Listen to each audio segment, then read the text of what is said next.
Bismillahirrahmanirrahim.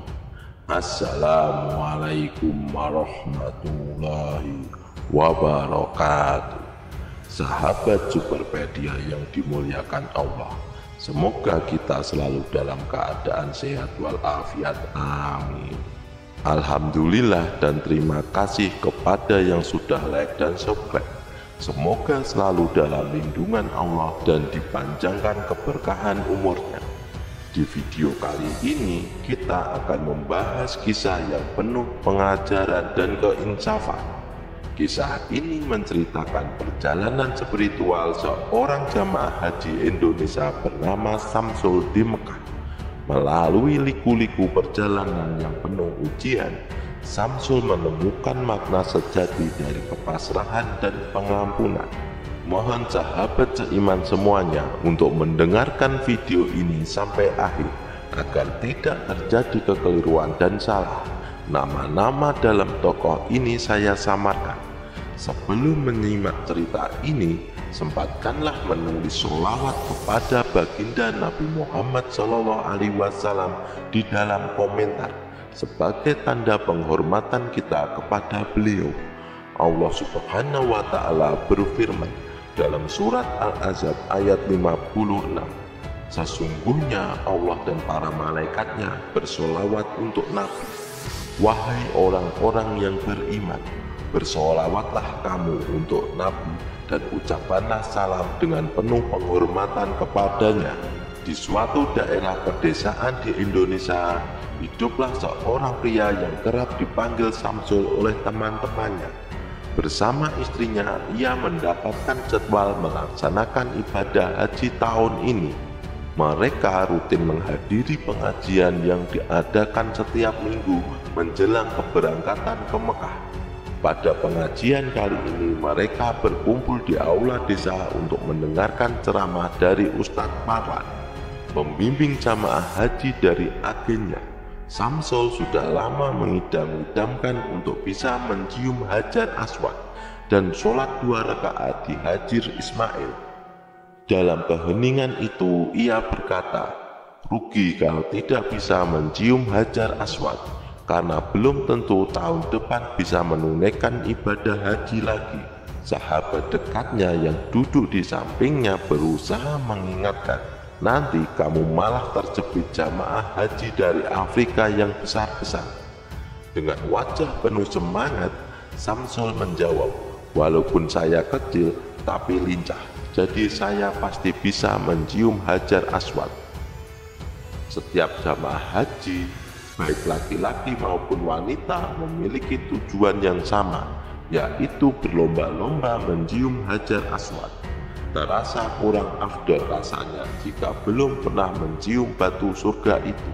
Pada malam itu, Ustadz Parwan memberikan ceramah yang semakin memotivasi Samsul. Ustadz Parwan berkata, Hajar Aswad itu berasal dari surga. Oleh karena itu, baginda Nabi Muhammad SAW selalu mencium batu tersebut. Barang siapa yang ke Mekah tetapi belum pernah mencium Hajar Aswad, maka dia sangat rugi, sebab belum tentu setiap tahun kita bisa berangkat haji, apalagi antrian sekarang bisa puluhan tahun. Mendengar ceramah Ustadz Parwan, Samsul mengangguk-angguk setuju. Ia lalu berbisik kepada istrinya, yang pokoknya saya nanti harus bisa mencium Hajar Aswad, harus bisa, soalnya kalau mencium kamu kan sudah sering. Istrinya tersenyum mendengar kelakar suaminya, kemudian mencubitnya pelan sambil berbisik, sudah dengarkan Ustadz ceramah. Ustadz Parwan melanjutkan, diriwayatkan dalam sebuah hadis Nabi, kelak pada hari kiamat, Hajar Aswad akan memberikan kesaksian terhadap orang-orang yang pernah mencium atau hanya sekedar melambaikan tangan kepadanya. Dan siapa yang mencium Hajar Aswad, sesungguhnya dosa-dosa yang melekat akan runtuh. Samsul semakin semangat mendengar penjelasan ini. Ustadz Parwan menambahkan, bagi yang sedang menunaikan ibadah haji dan umrah, jangan lupa mencium atau melambaikan tangan setiap putaran tawaf. Inilah yang dimaksud dengan sunnah. Artinya, berpahala bagi yang mencium atau melambaikan tangan pada Hajar Aswad, dan tidak berdosa bagi yang tidak bisa mencium karena sangat sulit atau khawatir menyakiti sesama jamaah. Setelah ceramah usai, Samsul merasa tekadnya semakin kuat. Ia bertekad dalam hati bahwa ia akan mencium Hajar Aswad walau apapun yang terjadi bersama istrinya. Ia pulang dengan semangat yang berkobar-kobar, siap menjalani ibadah haji dengan sebaik-baiknya. Sampai di Masjidil Haram, Samsul dengan tekun mengucapkan Bismillah Allahu Akbar dengan penuh khusyuk. Ia terus bertasbih, tahmid dan tahlil, memuji Allah sepanjang tawaf. Pada setiap putaran, air matanya tak henti mengalir. Samsul merasa begitu banyak dosa yang telah dilakukannya, baik kepada orang tuanya, keluarganya, maupun tetangganya. Salah satu dosa yang tak pernah ia lupakan adalah saat ia pernah membentak ibunya. Mengingat dosa itu membuat tidak bisa menahan air mata hingga putaran terakhir. Sebelum mencium Hajar Aswad, Samsul berusaha masuk ke Hijr Ismail untuk melaksanakan sholat 2 rakaat tawaf. Namun setelah sulitnya, karena padatnya jamaah haji yang ingin masuk ke tempat suci dan istimewa ini, dengan tubuh kecilnya Samsul berusaha merangkak masuk dan akhirnya mendapatkan tempat agak terbelakang. Di sekitarnya banyak wanita dari berbagai negara seperti Turki, Afrika, dan Iran yang mengenakan kebaya hitam. Mereka tak terlalu memperdulikan laki-laki atau perempuan di sekitar mereka, termasuk Samsul yang kecil dan lemah. Setelah merasa aman dan nyaman, Samsul memulai takbiratul ihram untuk sholat 2 rakaat. Dengan mata terpejam, ia merasakan betapa khusyuknya berada di Hijr Ismail yang suci ini. Saat sedang rukuk, tiba-tiba Samsul disenggol oleh seorang wanita Afrika yang besar. Meskipun begitu, Samsul tetap khusyuk dalam sholatnya tanpa mengubah posisi. Ia benar-benar menikmati momen berkomunikasi dengan Allah di dalam rumahnya yang mulia. Namun, ketika sedang bersujud, tiba-tiba Samsul merasakan kepala dan tubuhnya terinjak oleh seorang wanita Afrika yang mengenakan abaya besar. Wanita itu tidak mempedulikan Samsul yang sedang bersujud. Saat Samsul mengangkat kepalanya dari sujud, ia merasakan suasana menjadi gelap gulita dan ada bau yang tidak sedap di sekitarnya. Melihat kondisi yang tidak menyenangkan ini, Samsul menangis dengan bersedu-sedu.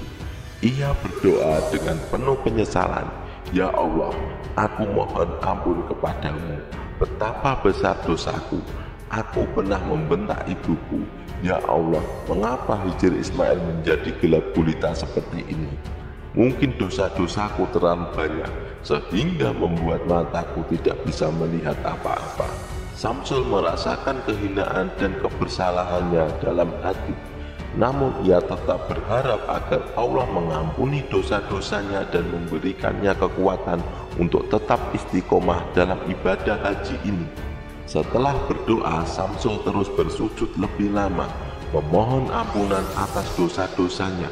Tak lama kemudian, wanita Afrika tersebut keluar dari Hijr Ismail. Samsul masih berada dalam posisi sujudnya yang dalam. Setelah merasa lega menangis, ia mengangkat kepalanya. Ternyata suasana gelap yang sebelumnya terang telah lenyap, dan bau yang tidak sedap juga telah menghilang. Samsul merasa bahwa Allah telah mengampuninya. Sekarang matanya bisa melihat dengan jelas keindahan rumah Allah di dalam Hijr Ismail.